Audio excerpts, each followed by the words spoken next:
So, you want to print my spooky sword now, do ya? Alright, so here are all of the printable parts. Internally, we have 5 long pegs here. It doesn't matter what color they are, you won't be able to see them in the final version. We have blade 1, 2, and 3. We have front and back orange 1, 2, and 3. These are symmetrical, so it doesn't really matter what orientation you put them in. You don't need to keep track of which one was the front and which one was the back. We have the front eye and back eye, same thing again. We have the 2 bat pieces, same thing. They're symmetrical. The cross guard, the stem, and of course you can see the pumpkin right here. I have it right here. It's totally not printing as we speak. So, of course, the first thing that you want to do is remove all of the supports. The crossguard and the 2 bat pieces have supports, and you might want to brim on blade 2 and 3. As for printing instructions, I have 3MFs included, so you can just use those. But the important thing is, print all these long pieces laying down, of course, and print these standing up. I also printed everything with 5% infill except for the crossguard, the stem, and the pegs, since those are going to be the load-bearing parts. Everything else I wanted to be light as possible just to make it easier to hold. And so when you're swinging around, it reduces the amount of force and inertia that could potentially break the crossguard.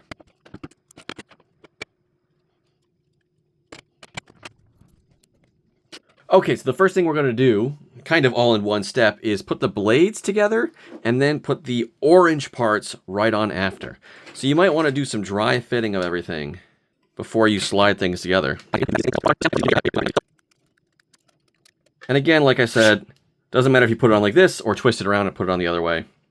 Still the same. Now, we're going to take number 3 here and fit it in like that.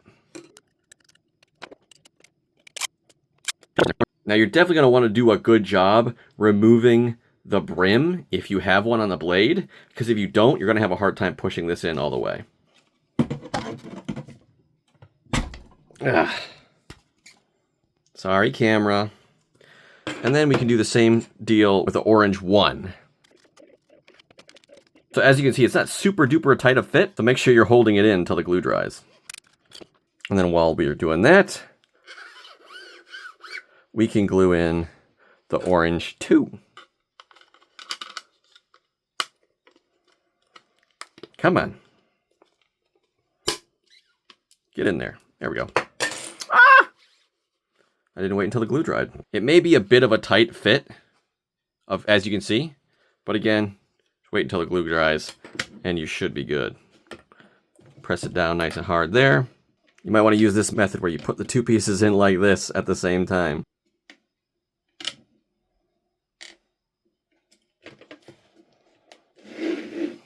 There we go. So these orange pieces also help to hold the black blade pieces together. Now, the next part is to fit it inside the crossguard. Now this should be a tight fit. There we go. Bit of a tight fit. Make sure it fits in before you glue it. Now, we're going to take the last long peg and make sure it fits in right there. So after you dry fit that on, we're going to glue the stem in here. Now, make sure that's pushed down all the way. Feels like it is. Now, if you're watching this ahead of time, make sure you put the stem in last after you've already put the blade in. The reason being is that this is symmetrical 8 ways, but you can turn it an 8th turn, but then the square-shaped peg won't line up anymore, so then you won't be able to put the inner peg in. And trust me, you want the inner peg to be in the handle for safety purposes. Now, next up, the eyes. It's pretty simple.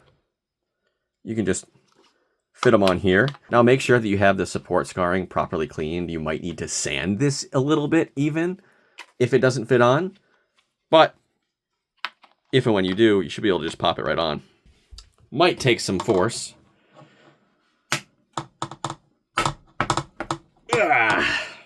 Let's see if it's any easier if I really cut off the scarring here. Now make sure you put on the eyes before the bats. You don't even need glue. There we go. Now the last part is to put the bats on. You can see there's a groove right here and then a divot right here. Those match up like that. Now they don't feel all too solidly on there, so you're going to want some glue. Press that in nice and strong so that they meet in the center. And last, but certainly not least, let's glue that pumpkin pommel on. It is symmetrical all 8 ways, so no need to worry about that. And there you go. All right, and now onto the sheath. We have sheath 1, sheath 2, blood pool 1, blood pool 2, the left and right fangs, the left and right blood, and then we've got 4 of these flat pegs, and then 2 of these small long pegs, and then of course some super glue. First things first, we're going to take a couple of these long pegs and then just slide them in on the sheath 1, like that. Make sure they fit in, and then we'll glue them in. And then we'll dry fit the sheath 2 on there.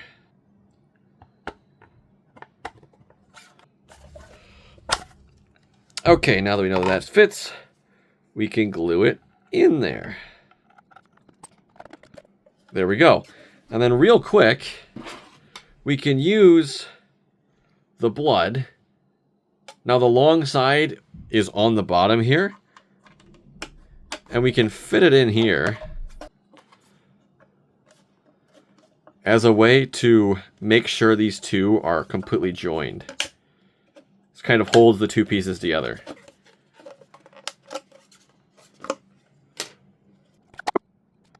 And the same thing with the other one. There we go. Now next we can take the other 2 flat ones and we can fit them in here. Gotta make sure they fit in the end there. And once we do, we can glue them in. Make sure they're flat in there. And then we take the blood pool 1 and we can fit it on. And these pegs will stick out if we've done it correctly. Fit it in there like that. Let's back it off a bit so we can put some glue in there. Press it nice and good. And then, last but not least, we stick these pegs in here. Nice and far in. And then, I'm feeling a bit daring. I'm not even going to dry fit it beforehand. We can glue the blood pool to right on the end there. There we go. Now, last but not least, we can remove the supports from our fangs here. You also got to be careful, you might have some supports in here as well. And then we can just fit both of these right in here. Dry fit this guy. And that's the shape of the actual sheath. Of course, the piece de resistance is to put it all in. Bada bing, bada boom. A nice snug fit. It is a bit noisy, but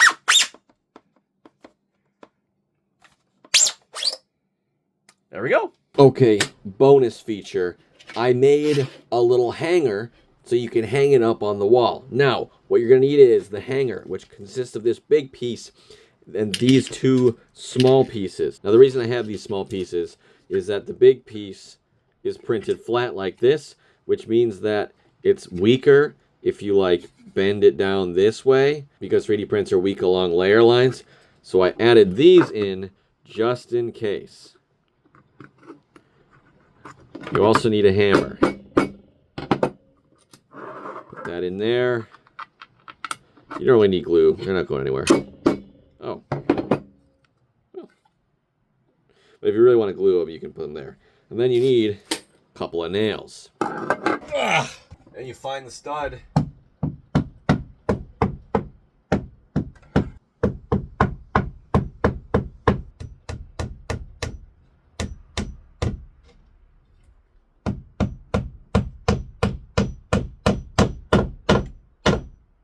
make sure it's level. And then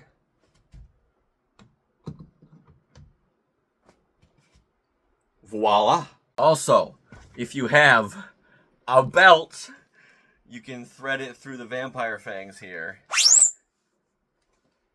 And you can wear it as yeah. Alright, folks.